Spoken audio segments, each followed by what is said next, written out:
ہندوستان میں 900 کے آس پاس 937 میں ظہیر الدین بابر آیا ہے. جوان سالہ خدا تعالیٰ نے اس کو بڑی فتوحات دی، اور اس کا بیٹا ہمایوں وہ بھی قابل آدمی تھا، اور سب دیندار تھے، اسلام کی تبلیغ کے لیے آئے تھے. لیکن بدقسمتی سے جلال الدین اکبر ابتدا میں بہت بڑا نیک مسلمان تھا. 1001 میں ایران سے شیعہ عالم آیا، اس کا نام تھا مبارک، اور اس کے 2 بیٹے تھے، ایک کا نام تھا فیض الحسن فیضی اور دوسرے کا نام تھا ابو الفضل. بے شک قابل لوگ تھے، بہت قابل تھے. فیض الحسن فیضی نے سواتع الالہام تفسیر لکھی ہے بغیر نقطوں کے، اس میں با، جیم، تا، زال، زے، شین کوئی نہیں یار. فاتحہ سے والناس تک قرآن کی تفسیر ہے. آپ اپنی زبان میں ایسی بات کر رہے ہیں جس میں نقطے نہ ہو. شام تک بیٹھے رہیں گے، پانی نہیں مانگ سکیں گے، کیوں؟ پانی میں 3 نقطے ہیں، بلکہ نون میں بھی. کھانا نہیں مانگ سکیں گے. اپنی زبان میں آپ بغیر نقطوں کی بات نہیں کر سکتے. اس نے عربی زبان میں تفسیر لکھی ہے سواتع الالہام، اور آفرین، قابلیت کا پیکر ہے. دنیا عرب نے ان کی عظمت کو سلام کیا ہے، کیونکہ عربوں نے یہ کام نہیں کیا ہے.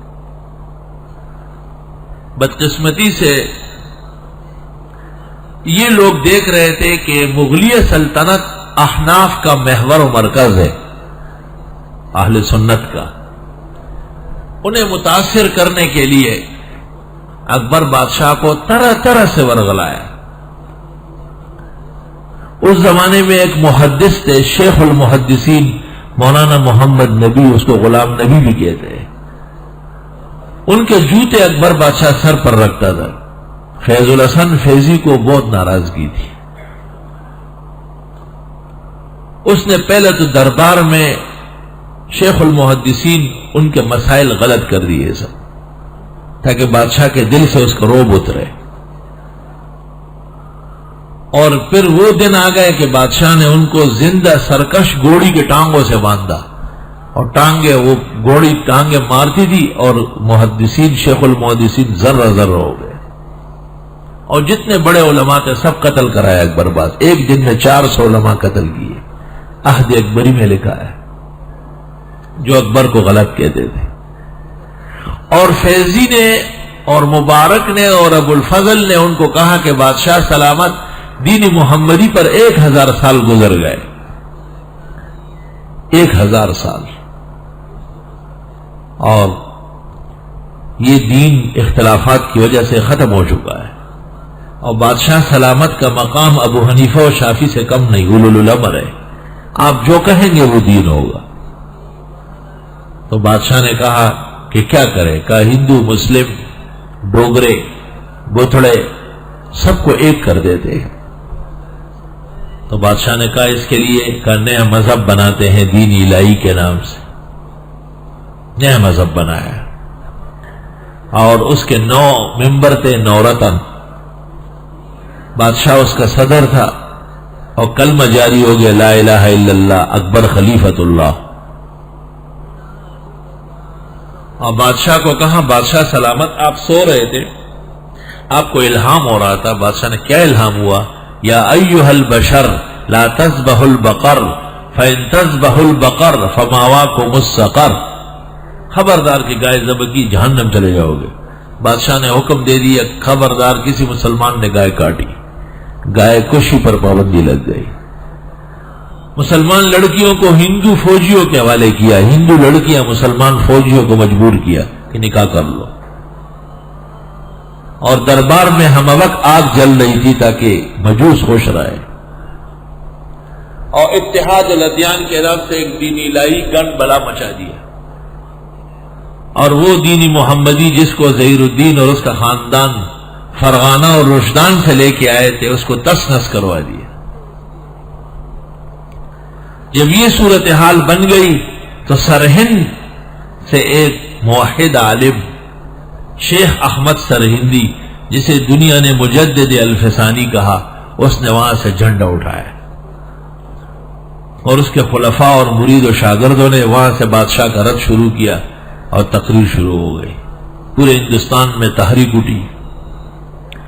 اکبر بادشاہ کو اطلاع مل گئی، لیکن فیضی اور مبارک نے اسے کہا کہ آپ بادشاہ ہے، مولویوں سے ٹکر لینے کی کوئی ضرورت نہیں، اور جو خطرہ تھے وہ سب ختم ہو گئے، اور یہ تو ایک پیر سا آدمی ہے، بیکار ہے، کچھ نہیں کر سکتا۔ مطلب یہ تھا کہ مجدد کا مقابلہ آسان نہیں تھا۔ بادشاہ کو اس سے بچایا، بادشاہ گزر گیا دنیا سے، مجدد کی تحریک نے زور پکڑی۔ نور الدین جہانگیر برسر اقتدار آیا، اکبر کا بیٹا۔ اکبر بادشاہ نے دربار ایسا بنایا تھا کہ جو شخص بھی داخل ہوتا پہلے سر آگے کرتا، بادشاہ کو سجدہ ہو جاتا، سامنے بادشاہ تخت پر بیٹھا ہوتا۔ جہانگیر کو اطلاع دی گئی کہ شیخ احمد سرہندی آپ کے باپ کو غلط کہتا ہے اور اس کے خلاف تقریر کرتا ہے، تو اس نے کہا پکڑو، پکڑ کے لائے گئے۔ جب لائے گئے تو خوش آمدیوں نے کہا کہ سر نیچے کرو، داخل ہو۔ حضرت نے کہا نہ، ایسا نہیں ہوگا۔ حضرت بیٹھ گئے، پہلے ٹانگیں اندر کر دی، پھر سر داخل کیے۔ بادشاہ سامنے بیٹھا تھا، اس نے کہا دیکھو یہاں آ کے بے ادبی کر رہا ہے، جب یہ میرے دربار میں آ کے بے ادبی کر رہا ہے۔ مجدد نے پوچھا کون سی بے ادبی؟ کہا آپ نے مجھے سجدہ نہیں کیا۔ کہا آپ کو پتہ نہیں ہے سجدہ صرف ایک خدا کا ہوتا ہے؟ میں کب تمہیں خدا مان رہا ہوں؟ میں تیرے باپ کو خدا نہیں مانتا، آپ کو کیسے مانوں؟ تو بادشاہ نے کہا جلاد کو مارو، اس کی گردن اڑا۔ تو نظام الملک وزیر اعظم تھا پورے ہندوستان کا، وہ مجدد کا مرید تھا، بادشاہ کو پتہ نہیں تھا۔ نظام الملک ہاتھ باندھ کے بادشاہ کے سامنے کھڑا ہو گیا۔ اس نے کہا ایک بات آپ کے اور ملک کی خیر خواہی میں عرض کرتا ہوں، اگر اس مولوی کو قتل کیا پورا ملک گیا، ہمیں لوگوں سے واسطہ ہے، ہم جانتے ہیں کہ اس کے کیا اثرات ہیں، سارا ملک آگ ہو جائے گا، جو آپ کہیں گے وہی ہوگا۔ میں نے ملک کے اور آپ کے بھلے میں مشورہ دیا ہے کہ اس کے قتل کے ساتھ ہماری سلطنت ختم ہو جائے گی۔ تو بادشاہ نے کہا آپ دیکھ رہے بے ادبی کر رہا ہے، مجھے اور میرے ابا جان سب کو غلط اور شیطان کہہ رہے دربار میں آ کے۔ نظام الملک نے کہا تقریریں بہت زیادہ کی ہے، دماغ خشک ہو گیا ہے، بادشاہ سلامت کی اجازت دے دے، ہمارا گوالیار کا قلعہ بہت سخت ہے، وہاں پر جیل میں بیچ دیتا ہو، نقصان بھی کوئی نہیں ہوگا اور شر بھی ختم ہو جائے گا۔ بادشاہ نے کہا چلو ایسا کر لو۔ مجدد کو گوالیار کے قلعے میں نظر بند کر دیا۔ نظام الملک کا مطلب یہ تھا کہ کسی طرح اس ظالم کے پنجے سے بچے، اب کام خراب کر رہا ہے دین کا سارا۔ جب مجدد کو گوالیار کے قلعے میں قید کر لیا تو یہ خبر پورے ملک میں پھیل گئی، تو بنگال کا خانان بنگال کا وزیر اعظم تھا اور پنجاب کا خان اعظم اور کابل اور پشاور کا مابت خان، جس نے مابت خان مسجد بنائی، ان تینوں نے وہاں سے علم بغاوت بلند کیے کہ ہم جہانگیر کی جہانگیری نہیں مان رہے، ہم خود مختار سربراہ ہے کیونکہ ہمارے حضرت کی بے ادبی کی۔ جب پیر غیرت مند ہو تو مریدوں میں غیرت ہوتی ہے، اور جب پیر خود ڈھیلا ہو تو مرید بھی تھانے کو دیکھ کے گھبرا جاتے ہیں، تھانہ دار کو دیکھ کے کپڑے گیلے ہو جاتے ہیں۔ تینوں نے عالم بغاوت بلند کیا۔ جہانگیر کو اطلاع مل گئی کہ تینوں نے آپ کے قلمرو سے نکلنے کا اعلان کر لیا، تو جہانگیر ان کی سرکوبی کے لیے روانہ ہوا۔ خان اعظم پنجاب سے، خان خانہ بنگالہ سے، اور مابت خان کابل و پشاور سے فوج لے کے چلا۔ دریائے جہلم کے کنارے گھمسان کی جنگ ہو گئی۔ جہانگیر اکیلے تھا اور یہ تین وزیر اعظم تھے اور مجدد کی دعائیں ساتھ تھی۔ جہانگیر کے فوج کو شکست ہو گئی، وہ پسپا ہو گئی اور جہانگیر زندہ پکڑا گیا۔ اور انہوں نے جہانگیر کی حکومت کے خاتمے کا اعلان کیا، اور حضرت مجدد صاحب رحمت اللہ علیہ کو خط لکھا کہ آپ کی دعا سے ہمیں فتح حاصل ہو گئی اور ہم نے جہانگیر کو پکڑ لیا، اب آپ کا جو حکم ہوگا وہی سزا دیں گے، اور ہم آپ کے پاس آ رہے ہیں، وہ آپ کو مبارک۔ مجدد کو گوالیار کے قلعے میں جب یہ اطلاع مل گئی، اس نے علی الفور خط لکھا تینوں کو، اور مکتوبات میں وہ خطوط شائع ہے، مکتوبات امام ربانی میں۔ کسی زمانے میں مکتوبات لوگ سبقاً پڑھتے تھے، اتنی اہم کتاب ہے۔ ان تینوں کو لکھا کہ بادشاہ کو فوراً رہا کرو، اس سے میرا اختلاف تاج و تخت کا نہیں ہے، سنت اور بدعت کا ہے۔ کل لوگ کہیں گے کہ مجدد نے اتنی بڑی تحریک جو اٹھائی حکومت کرنے کے لیے، مجھے حکومت نہیں چاہیے۔ جب خط آ کے ملا، تینوں خلفاء سر پکڑ کے بیٹھ گئے کہ حضرت خفا ہو گئے۔ غیرتی پیر کے مرید و خلفاء غیرت مند ہوتے ہیں۔ رات کو جہانگیر نے خواب دیکھا، ختم المرسلین جناب نبی کریم صلی اللہ علیہ وسلم کی زیارت ہوئی، اور حضرت نے فرمایا کہ اے جہانگیر، بروز قیامت تم میری شفاعت کی کیا امید رکھو گے؟